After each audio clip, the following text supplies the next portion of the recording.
This is a review of the KJV Clarion Reference Bible from Cambridge. The KJV Clarion Reference Bible, the first new Cambridge KJV Reference Bible for over half a century, has been carefully designed for the modern era to meet an increasing demand for a more accessible format and comfortable reading size. The text is presented in paragraph rather than traditional chapter and verse style, and in a single column format with notes and cross-references placed in the outer margin. The all-new KJV Clarion from Cambridge was published to coincide with the 400th anniversary of the King James Version, but intended to become a staple of the Cambridge KJV catalog. The Clarion is typeset in Lexicon No.1, a digital font designed for easy reading and with many similar characteristics to traditional hot metal Bible typefaces. Those are the older style, thus marrying the best of both old and new. The print is black letter throughout, and the text is presented in paragraph, as mentioned, rather than traditional chapter and verse style, and is in a single column format. The notes and cross-references have been relocated to the outer margin, leaving the text relatively free and unencumbered. These Bibles include maps, and instead of a conventional concordance and dictionary, a reader's companion which offers the key elements of those features in one place. They are offered in a range of superior bindings. Two examples we're going to see here all have Smith's sewn pages, and of course we're going to be seeing this calf split leather or split calfskin as you see it on our side on the left, and then also the top grain calfskin in brown, which is not pictured here but is available on our site, and finally the edged line goatskin leather edition, which is here on the right. Already noticed the subtle difference of the Holy Bible appearing on the split calfskin, whereas a completely blank front cover on that gorgeous grain of goatskin leather. As we get to a slightly closer overhead shot, we can take a little bit closer look at these two leather editions. Again, the split calfskin or calf split leather, as you'll see it called by Cambridge on the left. You can see there, that's a really nice, usually I use the term pebbly. It's a little bit of a pebbly grain of leather. We see that that is a superior grade to French Morocco leather, which is kind of an older leather style from Cambridge University Press, and that these are tanned to approach the quality and feel of full grain calfskin leather, yet at a lower price than full grain or top grain calfskin, as you'll see on our site. The Bible has two ribbon markers. You'll see at the bottom there, there's one, there's the second one, and of course it's handsomely finished with red and gold head and tail bands, as well as gilt page edges. That's the gold page edges that you're seeing there. The leather itself, it's certainly flexible. It's got a nice quality to it. It's got some bend to it. It can certainly roll back. You can probably get one good roll. With it being just the more traditional lining, that's basically going to be the calfskin leather is over boards. It's not edge lined, as we'll see here on the inside. Whereas on the right hand side, of course, we're seeing that basically the top of the line that you can get from Cambridge is going to be this goatskin leather edition. Now, notice the difference here. You can literally roll this one up. We say like a tortilla for a taco here in Texas. But it just really does show the flexibility. I mean, it's just unbelievable. You can kind of see the groove of the leather there. It's just, you can just tell it's really a top of the line product. And we see that, of course, for the discerning Bible scholar, the goatskin leather edition offers the much admired Clarion text in a superlative flexible black goatskin leather. And this one is edge lined. Edge lined means it's not lined over boards. It means that this loose leather cover here is just one more, it's a solid flap, and that's an imitation leather, but it's very smooth and very just basically extremely soft. And basically, that's where you get that flexibility out of the box, because there's no board. It's not over any boards there. That's that edge line material. You'll even see some of the hand stitching around the outer edge as well. And then you'll see that this one has the art gilt edges. Art gilt is red under gold tint. So you kind of see as it moves, it kind of goes from red to gold there. And that the two ribbon markers on this goatskin leather edition are going to be red. We're seeing those protruding from the bottom of the pages there. Before we look at both editions individually, it's important to go over the shared features of these Bibles. Of course, they're both the KJV Clarion Reference Bible. They're both a really important thing to point out is going to be the size of these Bibles. They're a really nice compact size. That's 5.5 inches across, only 7.5 inches tall, and then about 1.5 inches thick. So really pretty compact. It's not a very thin Bible, but you're going to be, I think, pleasantly surprised and impressed with the size of the print and the readability of this Bible when you get to the inside. But they're both that same dimension, 5.5 wide, 7.5 inches tall, 1.5 inches thick, And they're going to share all the other same features, which is going to be black letter text throughout. This is not available in a red letter, Words of Christ in red edition. Again, as we've already said several times, paragraph format and single column setting, very unique to this KJV Clarion Reference Bible, but we're going to see this is pretty revolutionary among paragraph and single column Bibles. They both have a presentation page, translator's preface to King James, and epistle dedicatory, 1611 preface to the translators to the reader, 2 ribbon markers, the reader's companion to the authorized version in the back of them, which is combining the features of a concordance and dictionary, and 15 full-color Cambridge maps. We'll see that they both have very good pure KJV text, trustworthy Cambridge KJV text. We'll show verse examples of that, and we're seeing that they're both bound very well. The main difference there, again, the style of the lining, the edge lining of the goatskin leather and the art gilt page edges versus the gilt edges here on the calfskin leather and the not quite as flexible binding. The quality of the paper slightly better, a little bit more opaque, that India paper on the goatskin leather edition as well. And now let's take a look at these Bibles individually. Individually, we're starting with the split calfskin, or also known as calf split leather, of this KJV Clarion Reference Bible from Cambridge. And again, we're seeing here, if we get a little closer, really nice pebbly grain of the leather there. Of course, this one, Holy Bible in all caps. Again, it's a nice size, it's a compact size, it's not a pocket size. I mean, this can't fit in your pocket, but at 5.5 by 7.5, that is much smaller than your larger full-size Bibles, which are going to be 6 by 9, 7 by 10, and upwards depending on the size of the print. Of course, we're seeing their Holy Bible, King James Version, and then Cambridge. And you can kind of see, if we have it on top of the box there, again, it's flexible.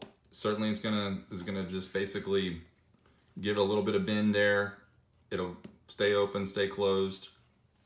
Get an idea of the paper here and what it looks like in the hand. You're kind of getting to see here. You can see, again, a little bit of give. It's really beautiful with these gold page edges, of course. Those are the gilt page edges, not the art gilt, but just regular gilt page edges. You're already getting to see the beginning example of that paragraph and single column format. And you're going to see, again, already just how readable that text is. A size 9 font. To 8.75, we rounded up to a 9. Please forgive us that 0.25 of the font size, but I don't think anyone will argue that this looks like a size 9 font, very readable, but just a really beautiful grain of calfskin, and of course the box there that it comes in, the black calf split leather of the Clarion Reference Edition. If we had to liken this to a UK car, of course the Cambridge being the United Kingdom, UK publisher, this is definitely a premium leather and a premium car, probably along the lines of something like a Range Rover. Now we're going to take a look at the next edition. Now we're taking a look at the goatskin leather edition. If the split calfskin or calf split leather were a Range Rover in car terms, the goatskin leather edition would easily be the Aston Martin. It's really just that bigger step up there. Just the quality is unbelievable. It's one of the finest, basically, King James Bibles you can get. Certainly the top of Cambridge's line there. And of course, as we know, that's going to have, if we take a little closer look here, you're getting an idea of the grain. I mean, just look at the grain of that leather, all the natural markings. I mean, you know, this is a real goatskin leather hide, and it's just, you really just can tell the quality of it.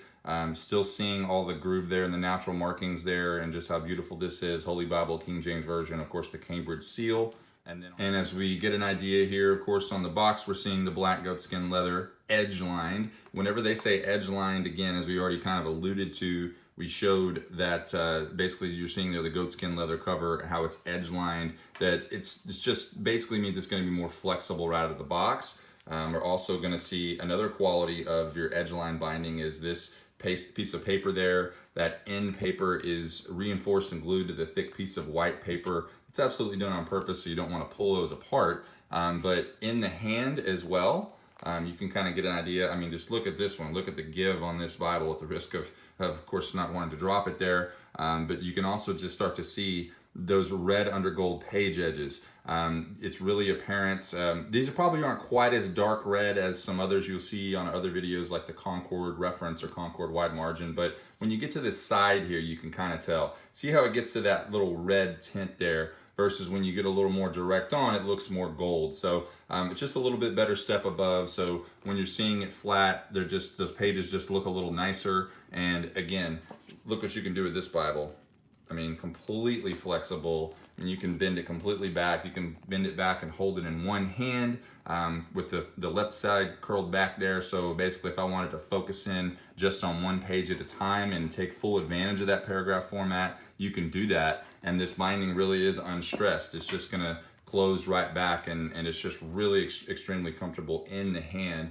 But again, that's your goatskin leather edition of the KJV Clarion Reference Bible. And the final note we want to show here on the back of this box, there's a note about Cambridge University Press. For those that don't know or for any reason aren't familiar with Cambridge University Press, they essentially are the oldest Bible publisher in the world. They've been doing it since 1591. They've been making King James Version Bibles specifically for nearly 400 years. They're still doing a fantastic job, and their name is synonymous with quality, as you're going to see. And now we'll take a little closer look at the inside features of these KJV Clarion Reference Bibles from Cambridge. One final side-by-side comparison of only the calf split or split calfskin leather on the left and the goatskin leather edition on the right. We're going to show that both of these Bibles are actually Smith or Smythe sewn, depending on your term. You get right here to this presentation page, and you can already see there is that threading, evidence of that sewn binding, which gives this Bible its flexibility to where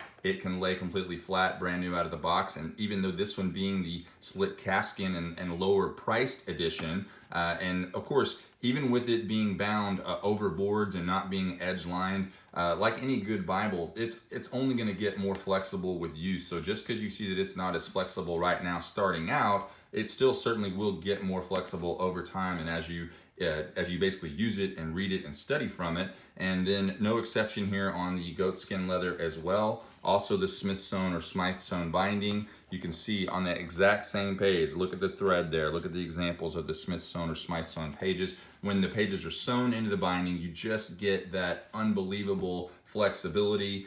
You get more durability. It's harder for the pages to come out. It allows allows the Bible to open up and lay flat, even though these are literally brand new out of the box. And of course, the main difference here on that goatskin, not only the groove of the leather and absence of Holy Bible, you can also see the examples of that hand stitching around the cover there. You're just really getting that much more quality here with this goatskin leather edition.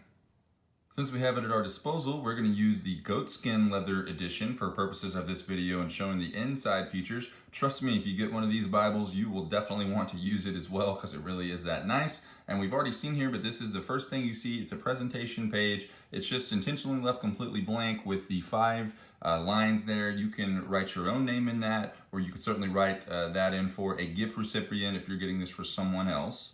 In the title page, the Holy Bible containing the Old and New Testaments, appointed to be read in churches, Cambridge University Press seal or logo at the bottom there, and you also see Clarion Reference. Then we get to the copyright page on the left and the contents section on the right. And on the copyright page, we're seeing the Queen's seal, and the rights in the Authorized or King James Version of the Bible are vested in the Crown. This edition is published by Cambridge University Press, the Queen's printer, under Royal Letters Patent.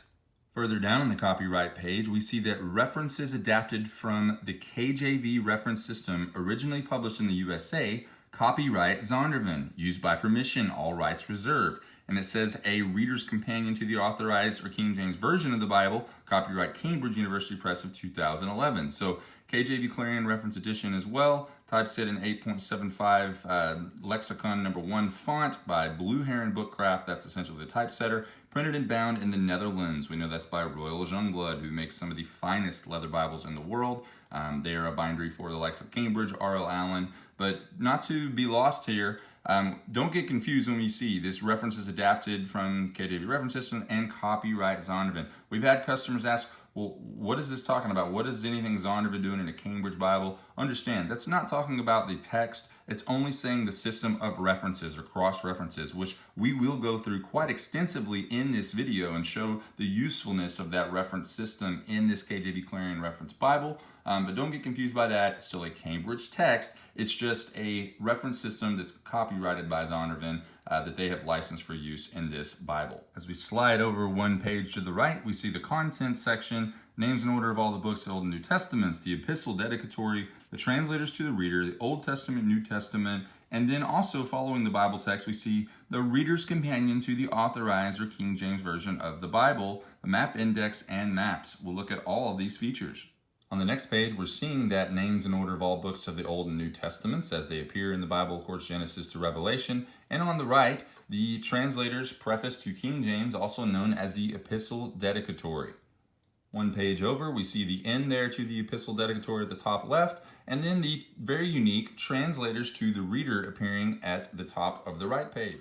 Very unique amongst KJV Bibles. A lot of them don't have this. As you read here, this preface was written by the translators of the Authorized version and appeared in full in the original 1611 printing. It was omitted for reasons of space as smaller size Bibles were produced in later years and is rarely to be found in modern editions. The text of this preface is taken from F.H. Scribner's 1873 Cambridge Paragraph Bible. Highly recommend that anyone with this Bible read that translator's preface. Even if you don't have that Bible, you should absolutely read it. That's what the 1611 translators had to say to you, to us, the readers, and really cool to see it in this KJV Clarion Reference Bible from Cambridge. After those important beginning of the Bible features, we now get to the text of the KJV itself and of this KJV Clarion Reference Bible, and of course the first book of Moses called Genesis. Notice we have the blank page on the left here, and that should look quite a bit different than most Bibles you've ever seen. As a kid growing up, basically, always you see two-column format.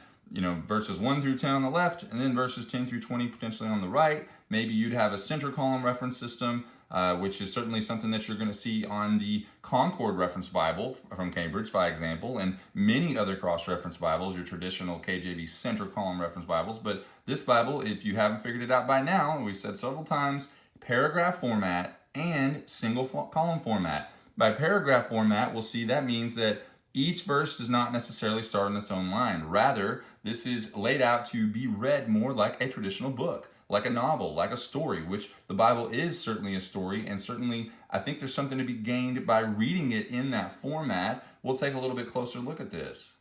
As we get a little bit more of a straight-on shot here, it's still the wide angle. There's no zoom at all in this shot. We're seeing, even at this range, this is a very large and readable, again, nearly 9-point. We're calling it a 9-point font.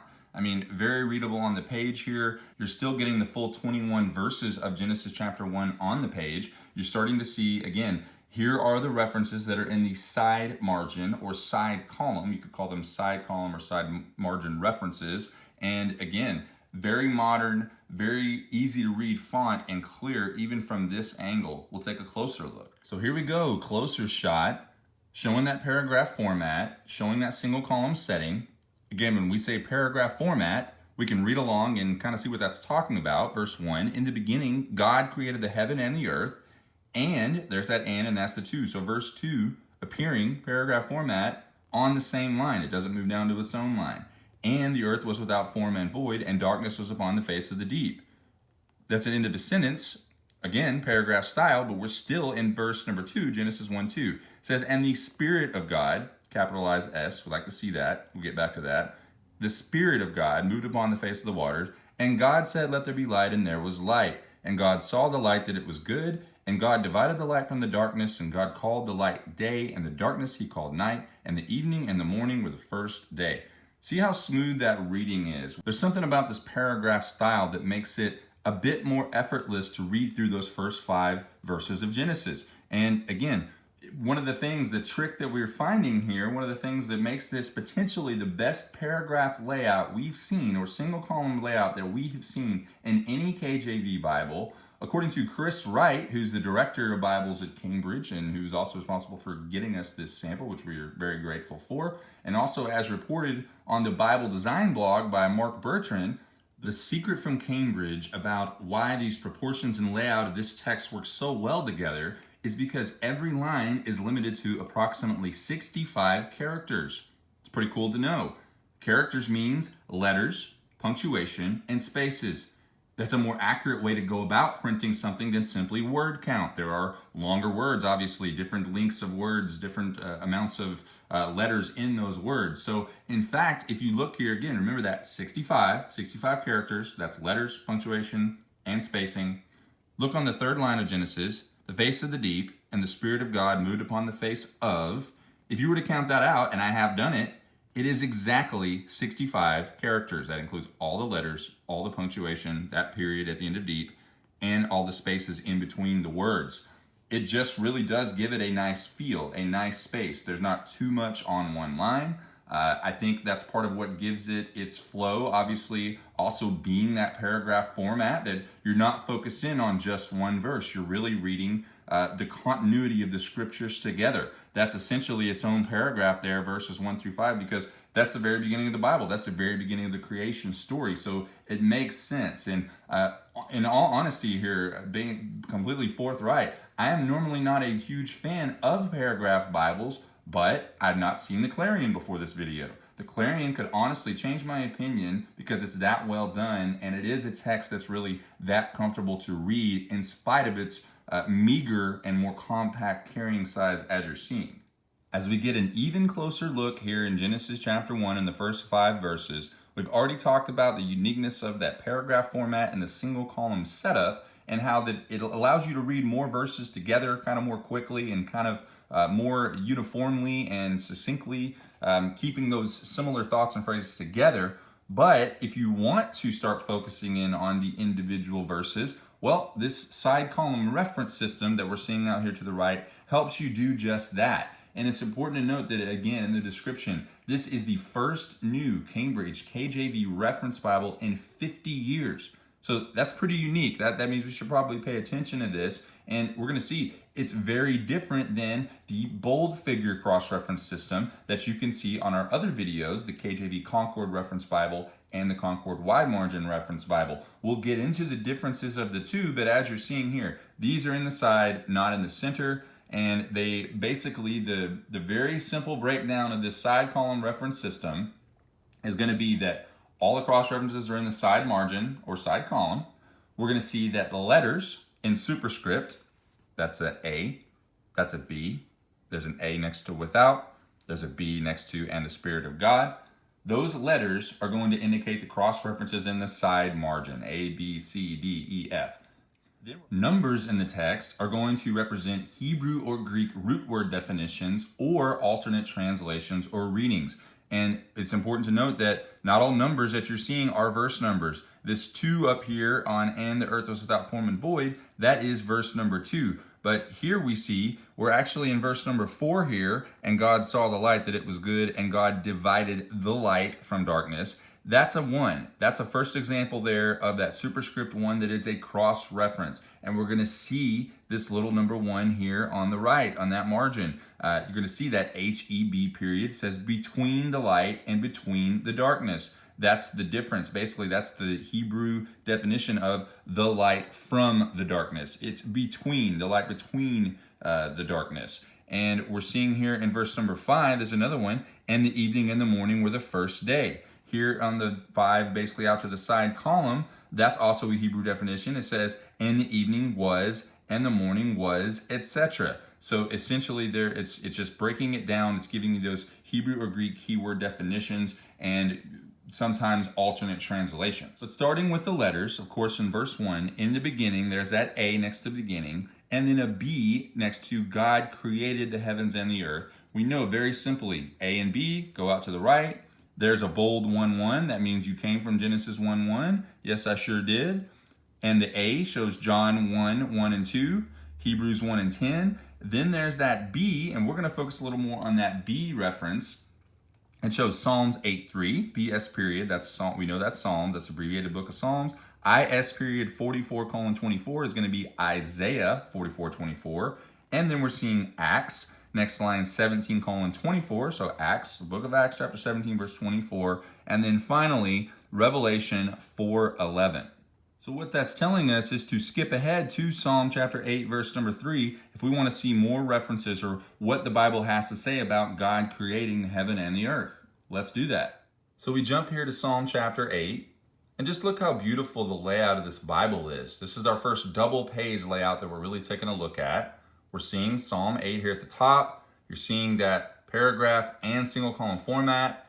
And then you're seeing kind of the poetry, the example of the poetry verses there in verses 1 and 2 of Psalm 9. Notice how those are set apart, really just beautiful. You're getting the side column references, of course, now on the left-hand side for your left-hand page. You're getting these side column references on the right, and you'll notice also something you don't see. You're not seeing topical subheadings. There are no topical subheadings at all in this Bible. It just kind of lets the Bible be the Bible, rather than kind of, telling you, oh yeah, this is the gist of what this section of scripture is about. No, you read it all. You read it all and let the Bible interpret the Bible. But here we are in Psalm chapter 8, verse number 3. We just came from Genesis 1:1. We'll take a close look at verse number 3 at the top left. And Psalm 8 verse 3 says, "When I consider thy heavens, the work of thy fingers, the moon and the stars which thou hast ordained." If we kept reading in verse 4, we'd see, "What is man that thou art mindful of him, and the son of man that thou visitest him?" But we're focusing here on verse number 3, and we see here, there's that A next to consider thy heavens and the work of thy fingers. We know we just came from Genesis 1:1. We just read about God creating the heaven and the earth. Well, this is more evidence of that. Considering the heavens, the work of thy fingers, the work of thy fingers, creation. We see that A there. We know to go out to the left. There's the bold 8:3. We're in Psalm chapter 8, verse number 3. We know we're in the right spot. There's an A next to consider thy heavens. And we see that A, one single lone forward reference. That's PS period. So we know that's Psalm. And that's 111 verse 2. But before we go ahead and keep following to Psalm 111:2, let's go back to Genesis 1:1 and follow the rest of those references from the Genesis 1:1 B chain. I've used this beautiful red ribbon marker to get quickly back to Genesis 1. And again, that B reference, God created, that B reference on the side here, we just came from Psalm 8:3. The second, what we call a forward reference, is Isaiah 44:24. We flip ahead to Isaiah, and we're seeing chapter number 44 and verse number 24 midway down on the right-hand page. And verse number 24, "Thus saith the Lord thy Redeemer, and he that formed thee from the womb, I am the Lord that maketh all things, that stretcheth forth the heavens alone, that spreadeth abroad the earth by myself."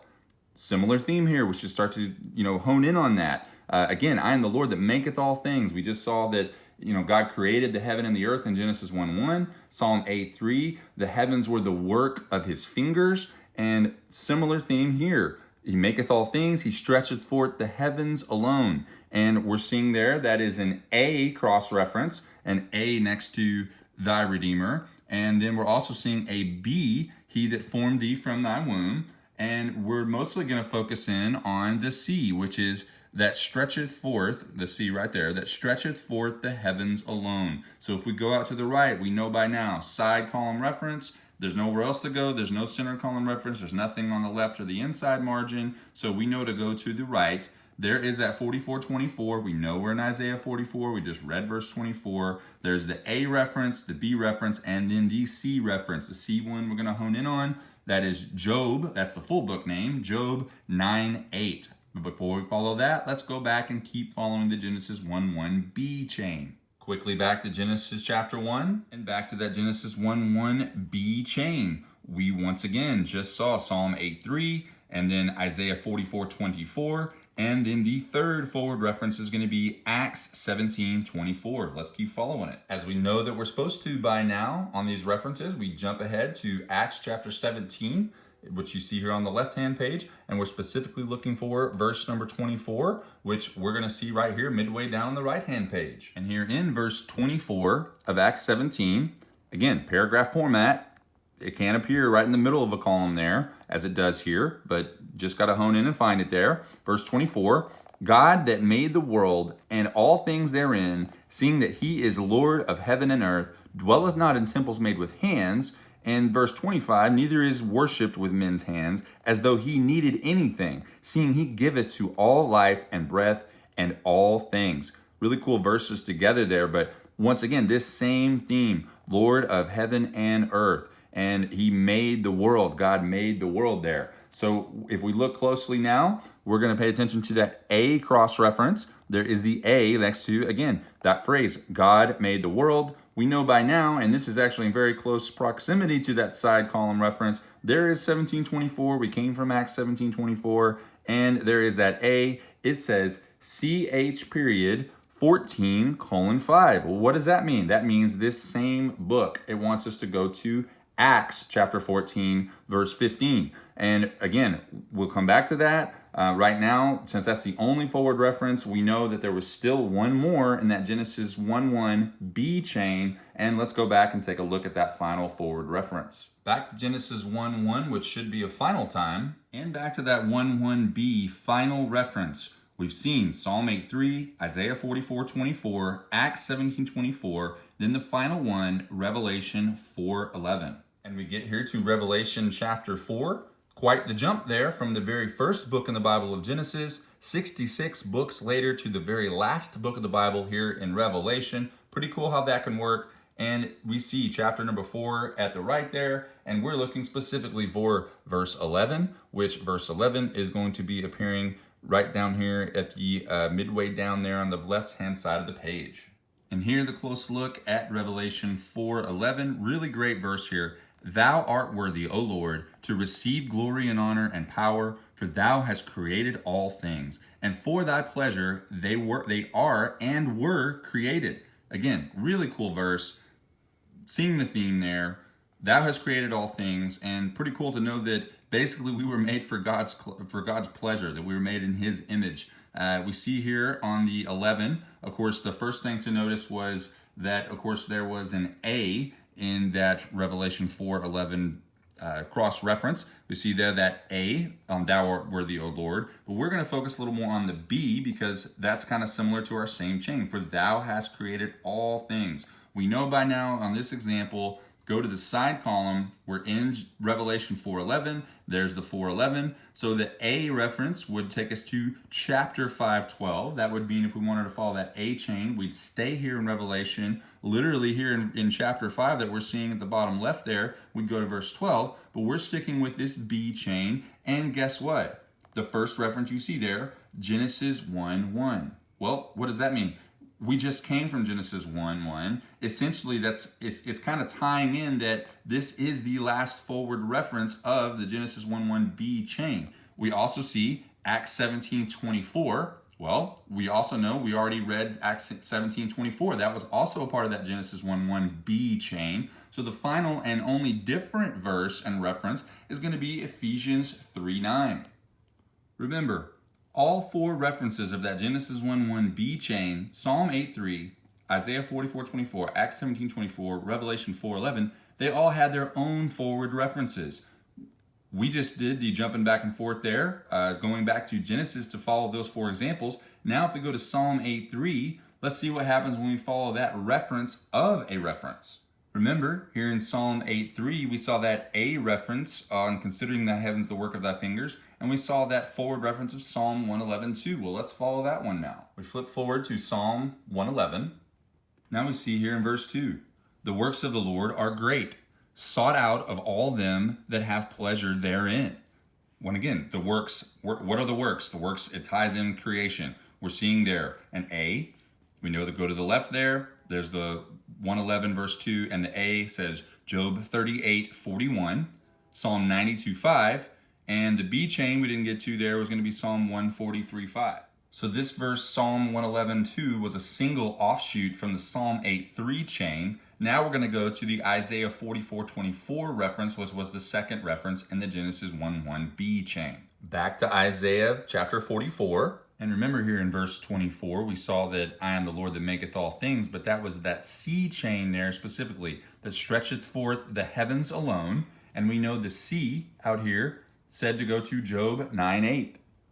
We get here to Job chapter 9, and we're specifically looking for verse 8 right about there on the page. We see verse 8 says, which alone spreadeth out the heavens and treadeth upon the waves of the sea. Very similar phrasing there to where we just came from, of course, in Isaiah 44:24. And we see there, of course, if we were going to continue following this for any reason, that A, which alone spreadeth out the heavens, well, we know once again, there's a one there, the Hebrew, that says heights, and the A is going to be Genesis 1:6 and Psalm 104:2 and 3, Genesis 1:6. So again, interesting that this is kind of taking you back to Genesis 1:6. But we're going to continue to follow the next forward reference of the Genesis 1:1 B chain was Acts 17:24. We go back to Acts chapter 17, specifically back to verse 24 about God making the world and all things therein. And again, that forward reference there was chapter 14:15, which again is Acts chapter 14, verse 15. Let's look at that. Quick flip backwards to Acts chapter 14.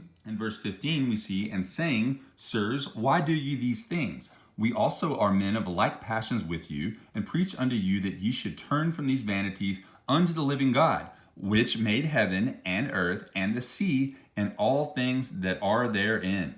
Again, same theme, creation. God made all things. The heavens are the works of his handiwork, the works of his fingers. And we're seeing there basically that E, the E reference, which made heaven and earth and the sea. If we were to follow that E out to the right, basically here in verse number 15, we'd see that the reference E is now saying, should look familiar, Genesis 1:1 and Psalm 33:6. Now, while we haven't seen Psalm 33:6, it's interesting to know and point out that if you were following the Cambridge bold figure cross-reference system, Psalm 33:6 is one of the very first references of Genesis 1:1. But here we are in Genesis 1:1 and following that chain on this Clarion Reference Bible using this side column reference system, which again is a Zondervan cross-reference system. And yet here we are almost 8 verses in until we get to a forward reference for Genesis 33:6. So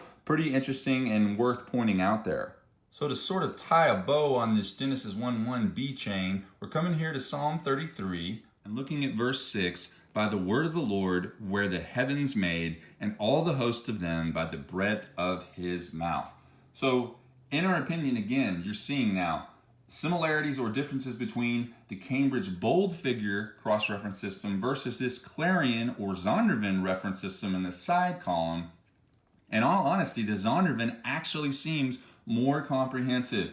The style of the superscript letter, basically also what's unique is that it allows for more than one reference chain within the same verse. So if you'll remember there in the Genesis 1:1 example, there was an A for beginning, which would have led us on one chain, but we chose to follow the B for God created, where Genesis 1:1 in the bold figure cross-reference system only has the one chain. And it has that because the absence of those letters. It's basically trying to provide this clean text and no distracting letters or numbers, but consequently, it doesn't really allow for distinguishing different reference chains based on different words or phrases within a single verse. So in that regard, the Zondervan reference system and the Clarion might actually be better because, yes, it does use the markings. It can maybe be a little more distracting, those B's and the 1s and 2s, etc. But if it allows you to have a little bit more of a comprehensive reference experience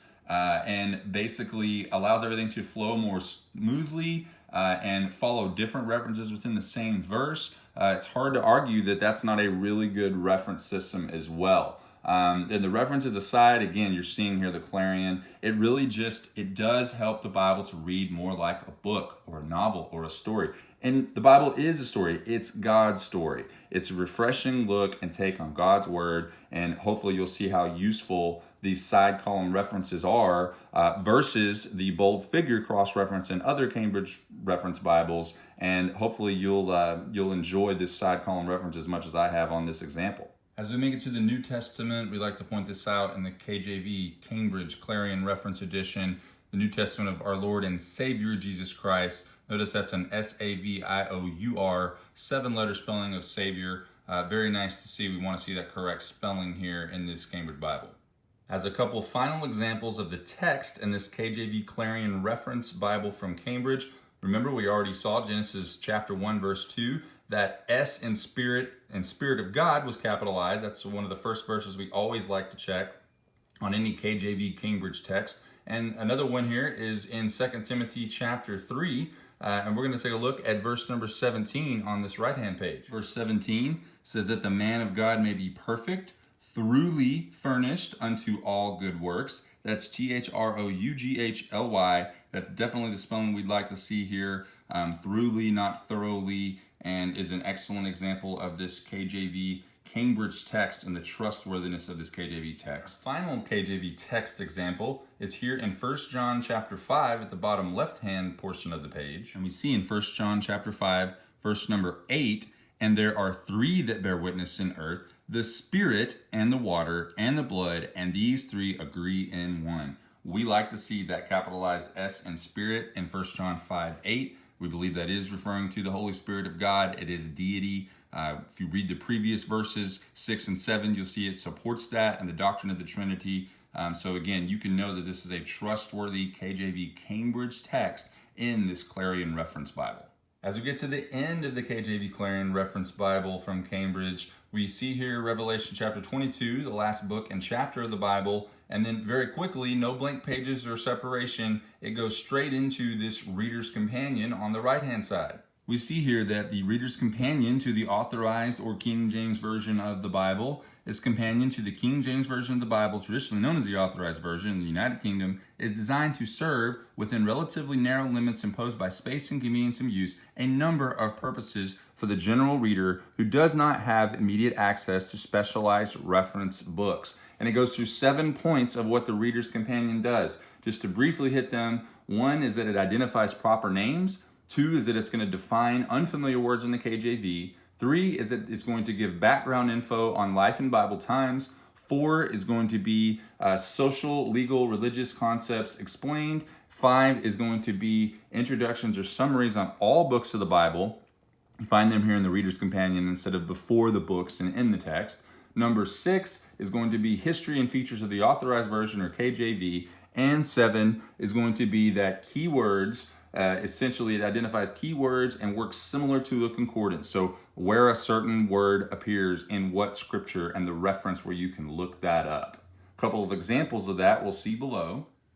This thing kind of covers everything, this Reader's Companion. The A's here, Aaron says he's Moses' elder brother. He's associated with him in the liberation of the Israelites from Egypt. He's a descendant of Levi. He was the founder of hereditary priesthood. And then there's cross references there where you can look him up.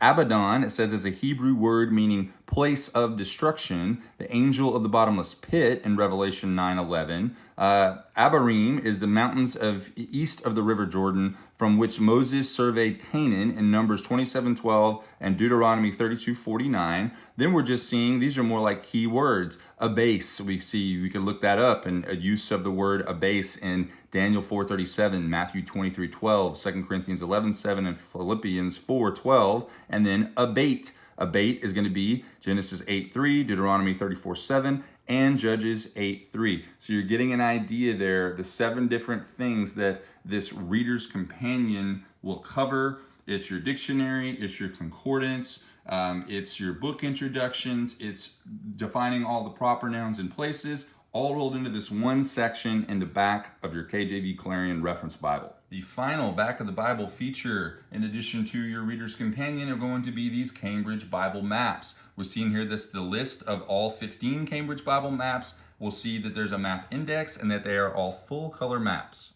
This next page shows that map index. So if you're reading in scripture, you see a specific name or place that you want to look up and find out where does that appear on the map, you come here and look it up alphabetically in the map index, and it'll tell you which of the 15 maps to find that place, and also where on that map specifically to find them, such as map 9, C1 there for Ammon in Egypt. See map number 1, which is the biblical world of the patriarchs. The next page, full spread, shows map 2, Palestine, political regions, and the route of the Exodus on map 3. And it wraps up map number 15 with modern Israel. You're seeing the full color design there. And then at the very back, of course, there are a couple of blank pages for notes, just 2 or 3 pages there before you get to that final thick piece of paper that's reinforcing this binding on this KJV Clarion Reference Bible from Cambridge. So there you have it, KJV Clarion Reference Bible from Cambridge. The split calfskin or calf split leather on the left, the goatskin leather edition, our sample Bible there on the right. You got to see all the amazing features of this Bible. Of course, don't forget to personalize them. We would do that in gold to match the page edges of these Bibles. We typically do them at the bottom right corner of the Bible there. We can do it in block or script. We recommend the block typically. Again, beautiful calfskin leather Bible. You have the really upgraded Superior Supreme goatskin leather edition. Tons of features. The very unique paragraph style and single columns text. You're seeing the Smithsonian pages for flexibility, the really nice, ultra-thin, smooth, opaque, lightweight India Bible paper. You get the side column references. We saw extensive examples of how powerful those cross references are. It's black letter text throughout. Translator's preface to King James, translator's preface to the reader, 2 ribbon markers. They're black on the split calfskin and red on the goatskin leather edition. At the back, don't forget that really cool Reader's Companion to the KJV, combining the features of a concordance and dictionary, and best of all, a pure KJV Cambridge text that's very trustworthy. So there you have it. We do hope that you enjoyed this review of the KJV Clarion Reference Bible from Cambridge, from the #1 source for all things KJV. Thank you for watching, and we look forward to sending you one soon.